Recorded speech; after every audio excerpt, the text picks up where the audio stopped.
believe has begun. It was meant to start in January. Actually, I think it really kicked off last week. If you looked at the evening standards this week, I'm only telling you my own personal knowledge, the Evening Standard on Tuesday had at the back of it a very large spread on the care implication for carers in employment. And this is part of the national campaign because it's a Department of Health sponsored article. There will be a national media campaign, as I say, on the television, newspapers, etc. As I say, it has started. I've not seen anything on the television yet, then I don't get to watch much television, so that just passed me by. But I gather it will be happening. As far as the council is concerned, we are looking to do some publicity on the Care Act and the implications thereof, and a proposal going forward for a range of mechanisms to be used, both putting stuff on the website and putting stuff on Brightside, and kind of making sure this information spread out to not just service users or the CCGs, kind of maybe perhaps there will be stuff in the GP surgeries, but we're looking at a broad kind of way of engaging people. So a proposal has been kind of circulated in the council to be taken forward, but I'm afraid I've not got the details at the moment, but something will be happening very shortly on that. So the national campaign has started. A lot of local authorities are using some of the letters from the national campaign to circulate those amongst their communities. We have put forward a proposal that we think that really makes sense as well, so we're looking at how best to get that message out, accepting not everybody has access to the internet, not everybody will read Brightside, but if we can get the right, if we get enough different mediums out there, then we should be able to get the message across. Because it is a duty of the Care Act that we try and promote advice and information, so we should try and start off with the right footing with just getting out the key message of the Care Act. Does that make sense? Yes. Yeah? Wow. I've got myself completely confused as to how I was going to talk about this now, because that was a really interesting conversation that was taking place there. So rather than fit it into, can I just make a couple of quick comments and remarks? Because what hits me, and this does relate to the old people strategy, is actually the biggest challenge that we have is understanding what is happening, sharing information with each other about what is happening between the statutory sector, the voluntary community sector, the private sector, everybody, and then working out what the priorities are. That will continue to be the biggest challenge. But I want you to know that I'd be more upset if I'd been listening to that conversation and in my head knowing that nothing was going on about GPs' appointments, about young carers, about end-of-life care and the coordination hub. And learning disabilities. And learning disabilities, the whole lot of them, absolutely.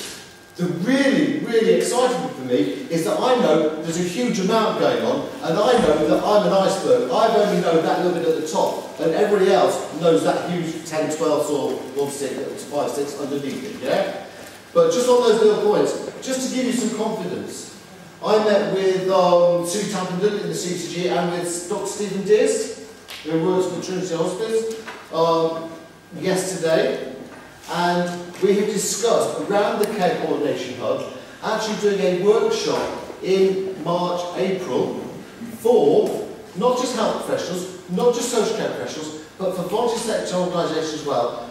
Not getting into the details of the coordination hub and the issue about end-of-life care. It will be for families and for people engaged, a whole range of stakeholders.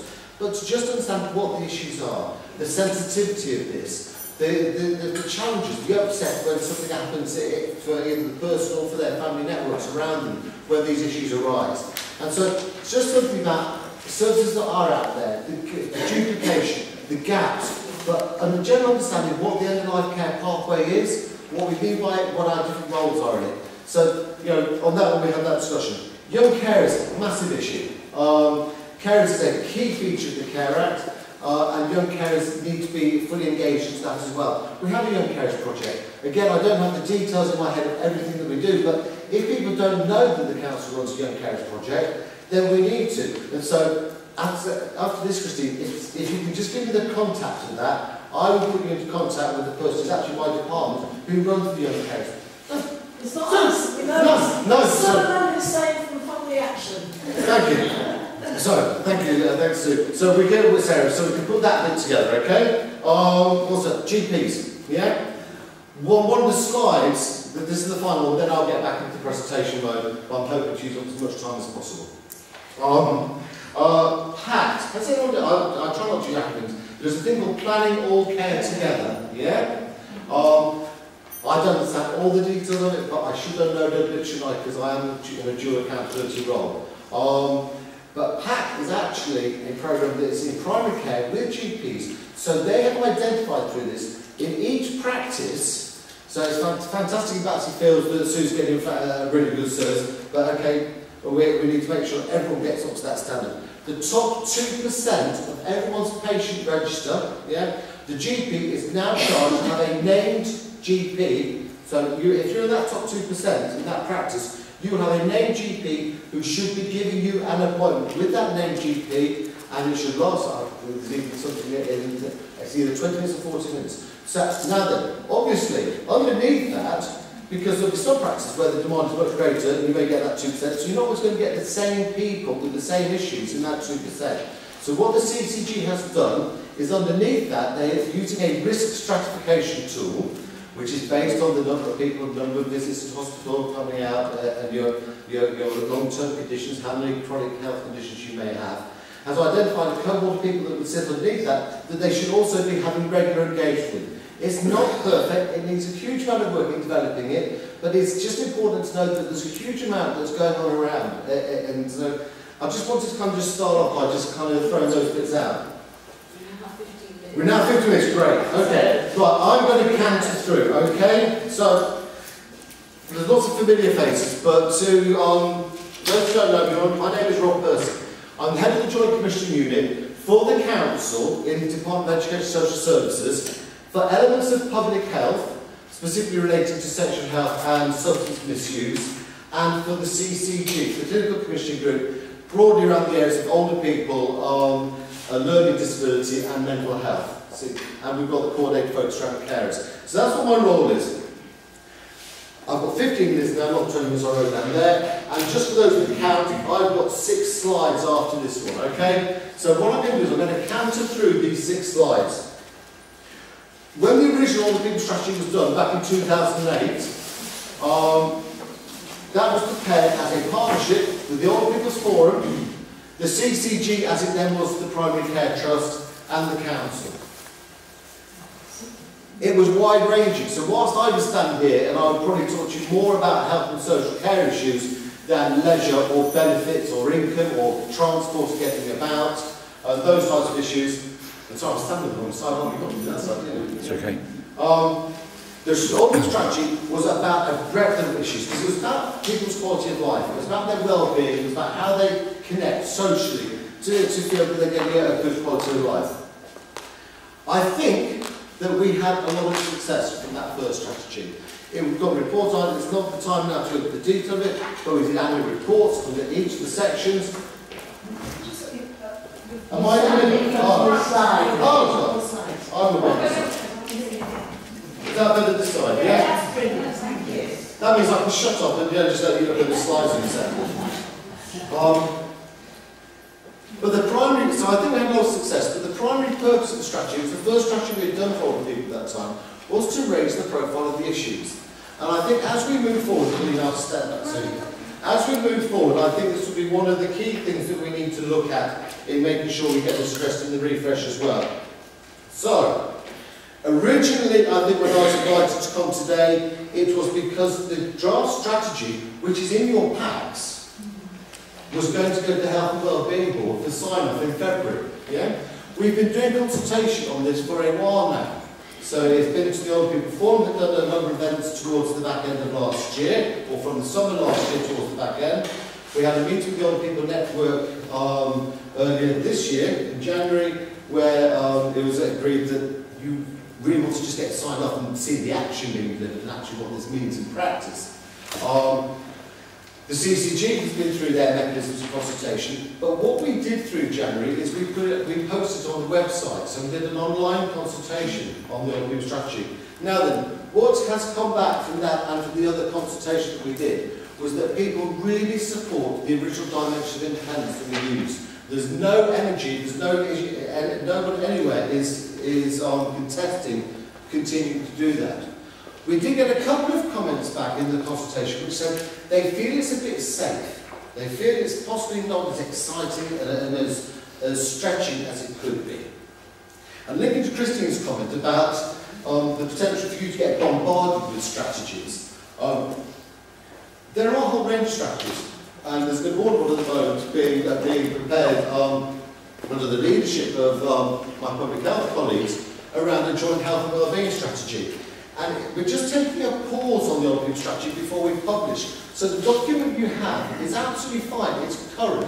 My purpose in being here today has moved from one of trying to explain what's going on to the Health and Wellbeing Board to kind of more of just a quick run through and say that the time is right for still to have some ongoing consultations to what this says. Because the demographics are interesting, aren't they? For those who've got the history of the older people population, Wandsworth, 1991, it was, guess how many, if I tell you how many people it is now, there's around, in the figures, 25,000 people aged over 65 in Wandsworth. How many people think in 1991 that figure was less or more? More? Yeah. Quite a lot more? Yeah. 41,000. The 1991 census was 41,000, yeah?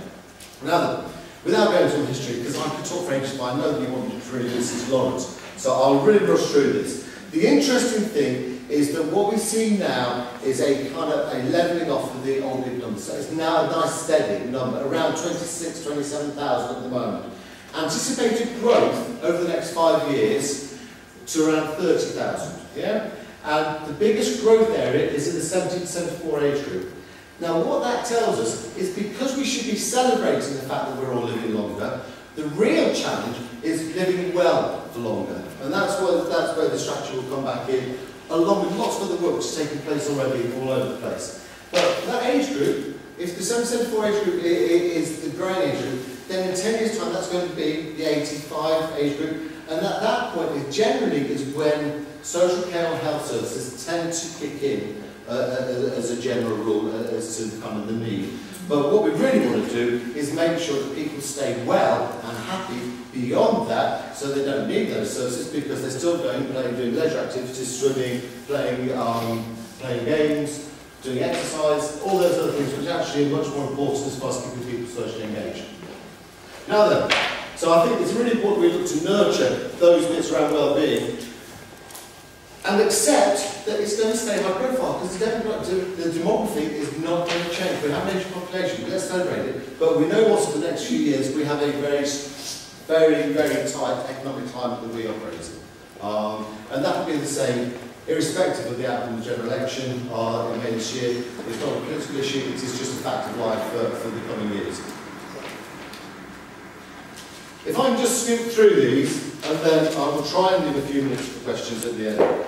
But what I've just done is just put up a couple of the trends that we're seeing under the dimensions that we originally did the strategy under, and that we're retaining for the refresh. So, in health and healthy living, it's showing 80%, so I suppose what's that? Around about 20,000, so just 20,000 people in Wandsworth would say they have one long-term chronic condition, diabetes, COPD, coronary heart disease.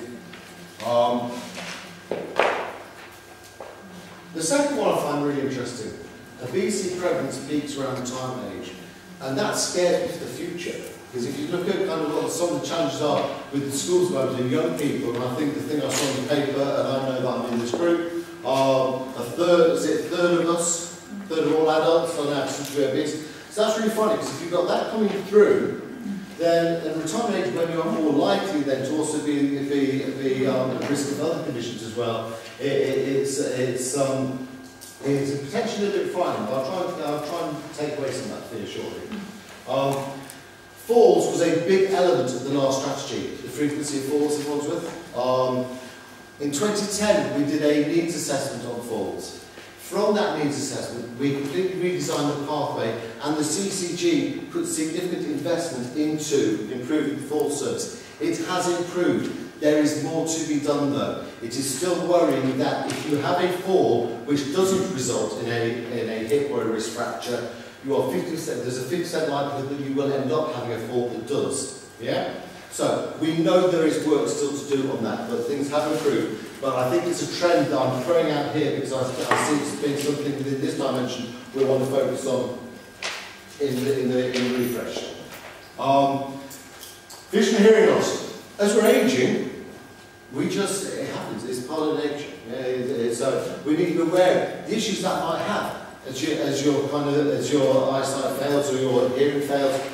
When you want to go to the GP, when you want to engage in social activity, all those types of issues. So it's just worth registering. It's a trend that we're recognising to increase. And a significant one around mental health related concerns for people, older people. Again, since the old strategy was done, we opened the memory assessment service in October 2013 at Springfield Hospital. That is now working really well with primary care, to the point now where we are getting 60% of people being referred with dementia with an early diagnosis. And the earlier we can identify and work with people, the greater the chance that we can maximise their quality of life and outcomes for the longer term. So, but there's more to do around mental health. The good news, and what I'm trying to do, the gap is intentional here, in just kind of saying that actually, and the lady's comment at the beginning around self-management, I think is really, really important. If we were aware that actually half of this disease burden and these conditions could be reduced through a different lifestyle, and that doesn't mean, oh, I didn't start this in my 20s, so there's nothing I can do. Actually, all the evidence is that, if you give up smoking when you're 75, it's still a good thing to give up smoking. The health benefits will come through quite quickly from having given up smoking. If you watch your weight, I'm trying to do at the moment, if you do physical activity, all those things, they can have an effect now, a beneficial effect now, irrespective of how bad I've been in my past. So it's a really important message we want to take forward. And I think, some of the work that Dr. Elders has been really, really pushing forward around self-management is something which I've said within our commissioning strategies, the way we work in the council, is something we're trying to promote much more about, this kind of self-management and taking responsibility for your own action. The second bit was, I've kind of done it in my applicants, the Pact and the Better Care Fund. I've explained the Pact bit. The Better Care Fund, yes, it's a massive area of work, and again, this isn't the presentation of that. I would just want to kind of make one kind of observation. The money that's being talked about that goes into it, the 20 to 21 million pounds, 14 from the CCG, 6 or so from the council, is not new money. It is already money within the system. It's about how we use that money. And that's really, really important. So there are things happening now whereby actually our delayed transfers of care in Wandsworth are really good compared to most other places, because we have actions in place to ensure that we have trusted assessors in St George's. What that means is if somebody is ready to be discharged from their hospital bed to home, but they cannot get a home, or they can't get a social worker to come and do an assessment to get them home quick enough within a home care package, we are allowing the health professionals in the hospital, as the trusted assessor, to discharge that person home with a care package. So they're going home supported and safe, and then we follow up within social services shortly afterwards to reaffirm that was the correct package and look at the person's long-term ongoing needs. There are a number of programmes under the Better Care Fund, but I'm just giving you that one as an example. But the point was well made. It is a huge programme for the future, and we need to kind of keep focused on trying to deliver it. The CCG have got their frailty pathway, which is a source of a lot of work at the moment, which largely reflects on what the initiatives we want to put into the BCF. Right, I'm now going to canter. I promise you. Okay, second one's really important. Housing. Housing and home as a dimension. This is really good. We are supporting people to live at home for longer, live independently at home for longer. And looking down to the positives, since the last strategy, the extra care homes opened at Chestnut House, over in the west of the borough, and is really, really popular. We have a new extra care scheme opening in Tooting in 2 months' time, I think it's April. But we need to be looking at other housing options and sort of expanding those types of options to keep people supported in the home. 8% of care home placements are for people with a dementia diagnosis or significant memory problems. So that's just reaffirming we have an increasing number of people, we will have an increasing number of people with a dementia diagnosis. It's by nature. We need to be working with the care homes to kind of ensure those people are supported and their families are supported. So one of the great things that's also done opened recently from the CCG is a thing called BACT, which is the Behaviour and Communication Service, which is a team who go into care homes and work both with the care home residents but also with their families about understanding how to manage the person, how to work with them. It's getting very positive feedback, and I'm keen that we should look at seeing how we can put that into the outreach and try and promote that more widely. Again, I think there's more that we can do around assistive technology and the watch scheme, so that's going to be something which I think we want to pull out in the refreshed old people strategy, and to build on the success of enablement. There's been a strong enablement policy in the council in the last few years, and I think it's being rebranded enablement at the moment to enable people. It's just but enablement really have broadened some of the things. But we still have some issues. The council housing stock is pretty good at meeting decent home standing. The private rented sector is still not as good as that.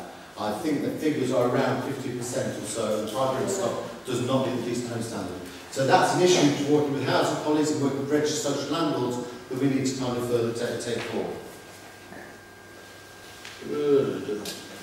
Right, you see why I'm being clever now, because I'm putting together the themes. So I do get through this a bit quicker. And so, dimensions 3 and 4 were the neighbourhood and keeping connected. And some of these messages are very linked, which is why I put them together. It is that we will all feel more vulnerable if we're feeling isolated and we're living alone. And older people generally are more likely to be living alone and lacking those social networks. And so we need to kind of be sensitive to that and look at how to address it.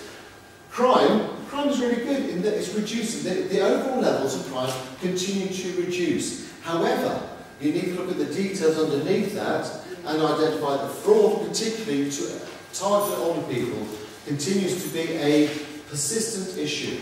And what we did last year on this bit here, I think, the telephone fraud, we did a survey in the middle of last year, and for a 6-month period, we were getting regularly around 10 to 12 reported incidents per month.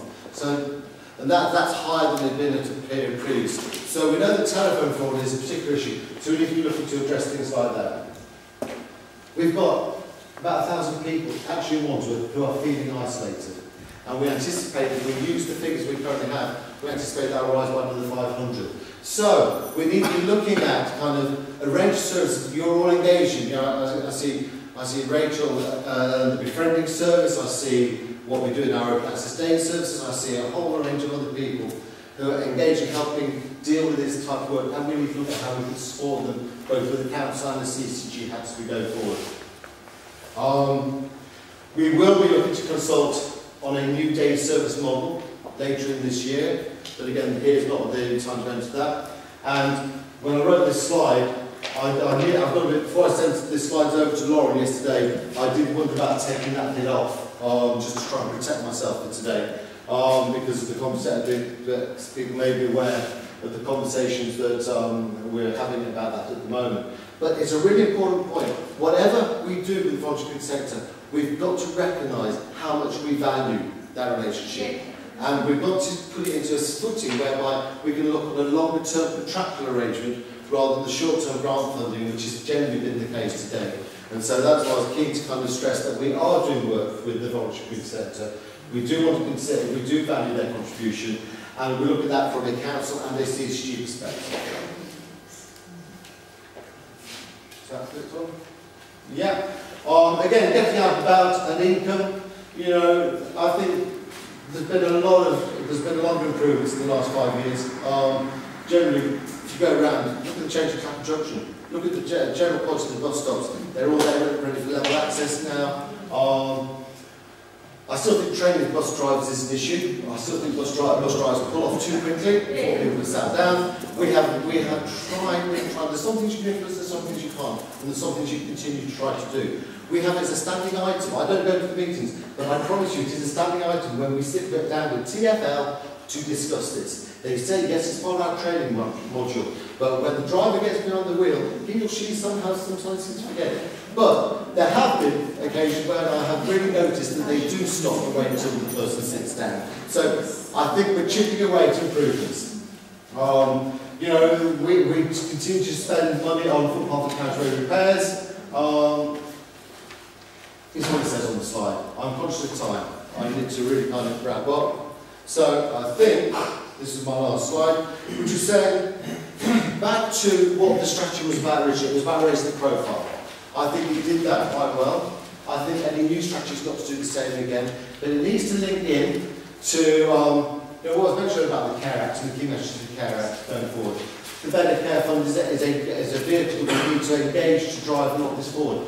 We don't want to give you strategy overload. We don't want to just present lots and lots of strategies which sit on the shelf and don't do anything. So we need the key actions from this that are really important, but we need to see how it's going to interface with the health and wellbeing strategy for a number of others. There's a really interesting document, by the way, called Better Health for London, and I would commend it. I've not got it in my head now, but I would commend it to you. It has 10, I think I just did that, is it 10 recommendations? But it is about kind of 24/7 access to a GP, 7-day working, some key principles that I think are really, really strong for us to take forward. And Christy's going to shut me up in a minute. So my final bit was, I've done the Trinity Hospice bit, which was that bit. I've done the delayed transfer of care, and I will leave it there. Thank you. Well, first of all, thank you very much.